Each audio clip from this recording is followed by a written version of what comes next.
Bonjour à tous, je suis Pierre du Ciné-Club La Grotte Chaude et aujourd'hui on va plonger dans l'univers fascinant de la planète des singes. Mais attention, on ne va pas parler du nouveau royaume de la planète des singes, le dernier opus de la saga qui vient tout juste de sortir au ciné. Non, on va parler de 5 films qui ont copié très fort sur la franchise pour faire du fric.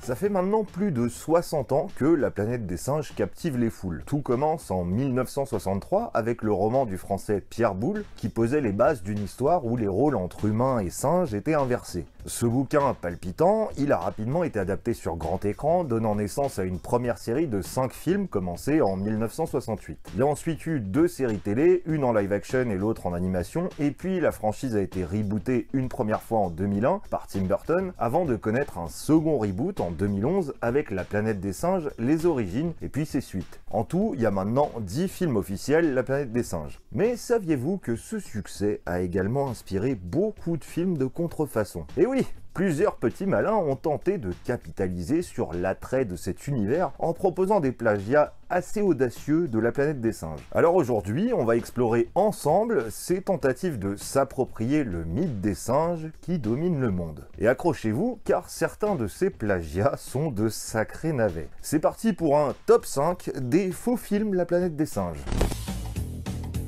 Numéro 5. L'Empire des singes.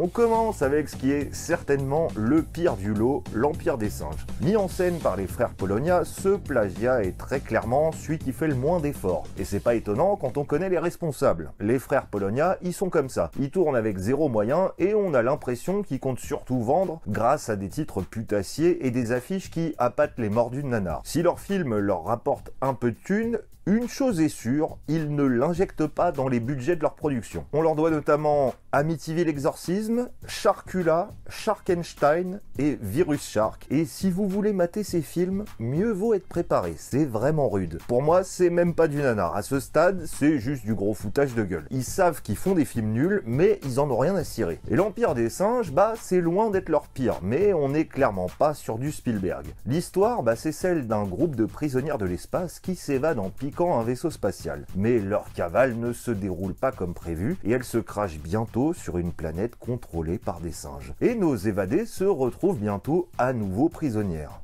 Sur cette planète, qui se résume principalement à un champ et une forêt, la magie des Polonia prend vie. Des effets spéciaux ultra clodo, des acteurs qui jouent moins bien que dans l'un des pires épisodes d'une sitcom AB Productions, des images de synthèse bricolées en 3 clics sur un logiciel gratos, et puis, bien entendu, des costumes issus des invendus de chez Jiffy et La Foire Fouille. Bref, c'est un carnage, mais si vous êtes maso et que vous voulez quand même le voir, je vous recommande de vous procurer le DVD édité par les copains de chez Bzz Vidéo qui se sont eux-mêmes chargés d'enregistrer la VF. Alors ils sont pas acteurs et ça s'entend, mais ça sublime encore plus le côté pourrave du film. Vous avez vu comme ils ont l'air féroces et majestueux? Majestueux? Putain, tu te fous de ma gueule? Et en bonus, il vous propose de découvrir le film en 3D grâce à des lunettes rouges et bleues, mais attention à la migraine. Sachez enfin qu'il existe 2 suites à ce film qui sont encore pires et que la trilogie de l'Empire des singes est sortie aux États-Unis dans une magnifique édition Blu-ray qui a probablement coûté plus cher à produire que le budget des 3 films réunis. Numéro 4. Playmate of the Apes. Bon, vous l'aurez compris, avec ce titre, on passe du côté obscur de la force. Il s'agit bel et bien d'un film olé olé, mais pas trop, comme les téléfilms roses qui passaient jadis en deuxième partie de soirée sur M6 et RTL9. Playmate of the Apes, ou La Playmate des singes en version française, repose principalement sur son actrice principale, Misty Munday, véritable star des films softcore et des séries B horrifiques des années 2000. Mis en boîte à la va-vite pour capitaliser sur la sortie du remake de La planète des singes de Tim Burton, le film raconte comment 3 voyageuses spatiales, dites les astronautes, c'est très fin, atterrissent sur une planète lointaine peuplée de singes parlants. Elles sont capturées, mais bientôt libérées, et on assiste ensuite à beaucoup de séquences d'amour peu platoniques entre femmes. C'est produit par Séduction Cinéma, une boîte spécialisée dans les parodies érotisées à petit budget, pour le meilleur comme pour le pire. Mais là, heureusement, on est sur le haut du panier. Ce film se moque aussi bien de l'original avec Charlton Heston que du remake de Tim Burton, et c'est l'une des prods les plus ambitieuses de la firme Séduction Cinéma. Et les blagues elles montent également en gamme, et je dois dire que j'ai franchement ri plusieurs fois devant ce film,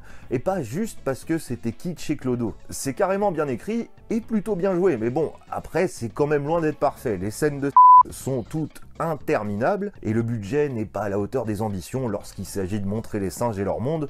Mais bon, le film compense en jouant la carte de l'humour, et puis il y a quand même une séquence de rap. I turned around and I fell from the sky. I got bitch slapped and they told me lies. I've been told I'm human, I ain't got no soul, like I'm just a pair of and hair.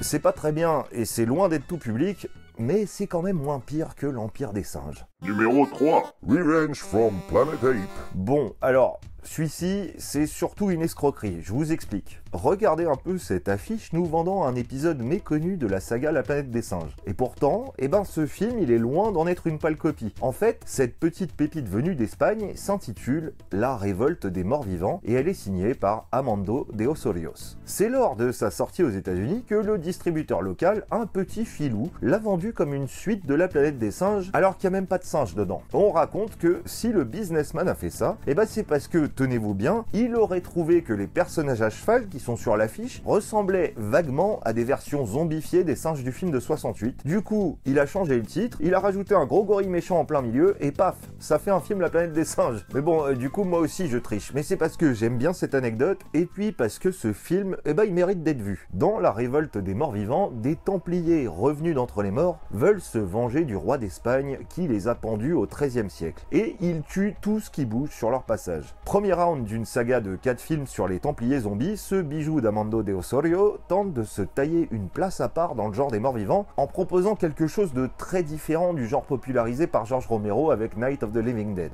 Le film, hyper sérieux dans son approche, est complètement hypnotique. Il prend le parti d'un tempo lent en multipliant les clins d'œil à Lovecraft. Le rythme, il est lent, mais l'ambiance, elle est vraiment incroyable. Bon, je vous l'ai dit, il n'y a pas de singes, mais c'est cool. Numéro 2, La Planète des Singes brésilienne.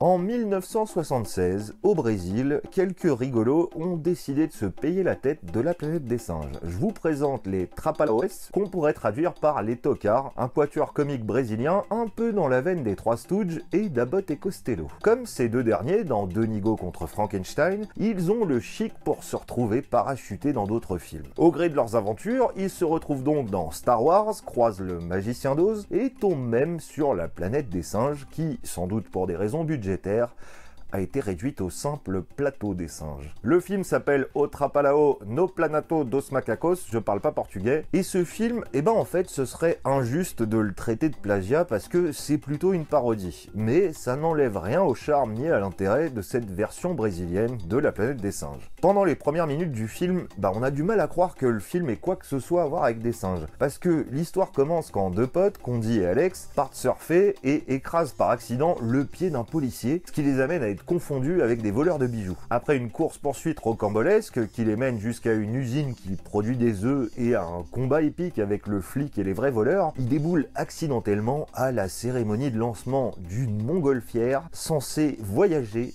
entre les planètes. Alors qu'ils tentent de se cacher dans la montgolfière, l'inévitable se produit. Elle décolle accidentellement avec eux à bord et après un long voyage, ils s'écrasent sur le plateau des singes. Et là, on commence à se retrouver en terrain familier, puisque tout comme dans le film de 1968, nos protagonistes naufragés deviennent des explorateurs malgré eux, forcés d'arpenter cet étrange environnement. Leurs errances les mènent à une plantation de bananes, mais leur espoir d'un bon repas est brisé par l'apparition de singes violents et intelligents qui montent à cheval. Ce qui frappe dans ce film, c'est que les décors et la direction artistique au global rappellent étonnamment La Planète des Singes de 68. Il y a des moments où on pourrait vraiment croire qu'on est en train de regarder l'original. Même les costumes et les masques sont étonnamment réussis. Et parmi les autres similarités notables avec les films originaux, il y a une compagne muette, à l'instar de Nova, ici appelée Oula, et un équivalent du général Ursus, dont le seul but est la destruction de nos comiques. Et nos singes brésiliens, ils ont leur propre zone interdite, remplie de reliques d'une civilisation humaine qui dominait le monde avant, même si dans ce contexte, ça n'a pas vraiment de sens qu'il y ait eu une civilisation humaine dominante avant. clairement. Au final, ce film brésilien, il se sert de La planète des singes comme d'un terrain de jeu pour ses comiques, et en vrai, il le fait plutôt bien. On a souvent l'impression qu'on est en train de mater un genre de dessin animé en live action, et je pense que ça devait être l'intention à la base. C'est un film sacrément débile, mais c'est aussi une des parodies de La planète des singes les plus divertissantes. Et si ça vous tente de le voir, il est disponible sur YouTube, sans sous-titres, mais le lien est dans la description, vous en faites ce que vous voulez. Numéro 1, Time of the Apes.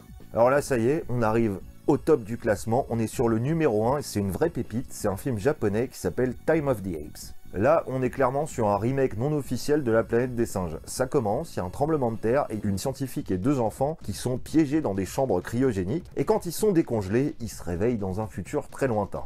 Ils sont rapidement capturés et confrontés à une société de singes belliqueux, et notre trio va s'associer à un humain et à un jeune singe plutôt sympatoche pour chercher un moyen de retourner à leur époque. Le rythme du film est hyper rapide, sans aucun temps mort pendant 97 minutes, et quand on creuse un peu, on découvre pourquoi. Parce qu'en réalité, ce long métrage, à la base, c'en était pas du tout un. Time of the Apes, en fait, c'est un condensé de la série télévisée japonaise en 26 épisodes, Saru no Gundam, ou L'armée des singes. Quand cette série est sortie en 1974, c'était pour capitaliser sur le succès phénoménal des films La planète des singes au Japon. Mais 13 ans plus tard, aux États-Unis, la société Sandy Frank Entertainment en a acheté les droits et a remonté les 11 heures d'épisodes en un seul long métrage doublé destiné au public américain. Il faut dire qu'à l'origine, c'était plutôt pas mal parce que cette série, elle a été produite par Tsuburaya Productions, la compagnie derrière la série télévisée Ultraman, une société de production fondée par le magicien des effets spéciaux Eiji Tsuburaya, célèbre pour son taf sur Godzilla. Et c'est sa présence qui explique pourquoi le maquillage et les effets, bien qu'un peu datés, restent encore assez impressionnants aujourd'hui. Et bien que n'étant pas une adaptation officielle de La planète des singes, cette série reste curieusement plus fidèle au roman de Pierre Boulle que le film de 1968 avec Charlton Heston. Ici, comme dans le bouquin, les singes ont une civilisation moderne avec électricité, bagnoles, avions et autres technologies avancées. Un détail qui contraste fortement avec les films officiels dans lesquels les singes vivent dans un monde relativement primitif et n'ont que très peu accès à la technologie. Ce n'est qu'un an après la diffusion de Saru no Gundam que la série animée Return to the Planet of the Apes modernisera les singes en leur offrant des avions et tout un tas de gadgets plus contemporains. Mais bon, restons sur la version film Time of the Apes, dont le plus gros souci, c'est les incohérences, parce que forcément, condenser 650 minutes en 97, ça engendre une certaine confusion narrative. La société américaine qui l'a remonté, en se concentrant principalement sur l'arc principal de la série pour son montage, elle a laissé de côté de nombreux éléments de l'intrigue qui étaient plutôt cool. On a toute une trame sur un coup d'état militaire mené par des chimpanzés et surtout la sous-intrigue liée à un ovni mystérieux qui apparaissait de façon récurrente dans la série, qui n'ont pas survécu à ce remontage. En transformant la série japonaise en un film, le distributeur américain, il a fait sauter tout un tas de pépites. Mais malgré tout, Time of the Apes, il mérite le coup d'œil. Surtout si vous êtes fan de La planète des singes. C'est kitsch, mais ça offre un très bon opus alternatif à la saga, et ça reste de loin le meilleur plagiat existant de La planète des singes. Si vous êtes curieux de le voir, il est dispo en qualité VHS et en anglais sur YouTube, et la série y est également dispo en intégralité dans une seule et même vidéo de 11 heures. Je vous ai mis les liens dans la description, vous en faites ce que vous voulez. Et voilà, vous connaissez maintenant les 5 meilleurs plagiats de La planète des singes à ce jour, selon moi, et je suis sûr qu'avec le retour de la franchise sur grand écran, il y a des petits malins qui vont certainement essayer de grappiller un peu de pognon en produisant des nouveaux. Et si vous êtes encore là, il est temps pour moi de vous remercier d'avoir regardé cette vidéo jusqu'au bout, et de vous dire à très bientôt, ici ou ailleurs, pour de nouvelles découvertes. C'était vraiment très intéressant.